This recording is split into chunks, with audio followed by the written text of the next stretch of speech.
ప్రపంచ test championship final match కు ఆతిథ్యం ఇవ్వాలని భావించిన భారత్ కు నిరాశ ఎదురైంది. వచ్చే 3 WTC ఫైనల్స్ ఇంగ్లాండ్ లోనే జరుగుతాయని ఐసీసీ ప్రకటించింది.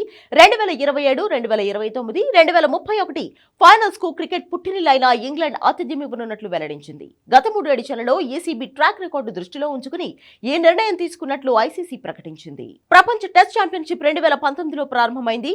టెస్ట్ హోదా ఉన్న జట్లు 2 ఏళ్ల వ్యవధిలో ఆడిన మ్యాచ్ల ఆధారంగా అత్యధిక విజయ శాతం నమోదు చేసిన 2 జట్లు నేరుగా ఫైనల్స్ కు చేరేవి. తొలిసారి జరిగిన WTC 2021 ఫైనల్లో భారత్, న్యూజిలాండ్ తలపడ్డాయి. ఇంగ్లాండ్ లోని సౌతాంప్టన్ ఈ మ్యాచ్ జరిగింది.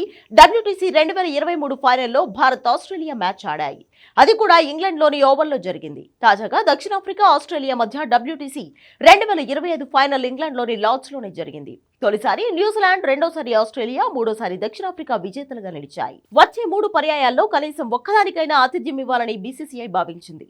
ఐసీసీ చైర్మన్ గా జైషా ఉండడంతో అందుకు ప్రయత్నాలు చేసింది. కానీ ఐసీసీ అందుకు విముఖత వ్యక్తం చేసింది. ఆదివారం జరిగిన సమావేశంలో రాబోయే 3 WTC ఫైనల్ మ్యాచ్ల వేదికలను ఖరారు చేసింది. ఈ 3 మ్యాచ్ల ఆతిథ్య హక్కులను ఇంగ్లాండ్ దక్కించుకుంది. నిజానికి ఇంగ్లాండ్లో ఏ మ్యాచ్లు జరిగిన అభిమానులు భారీగానే వస్తుంటారు. అక్కడ జరిగే టెస్ట్ మ్యాచ్లకు కూడా విశేష ఆదరణ ఉంటుంది.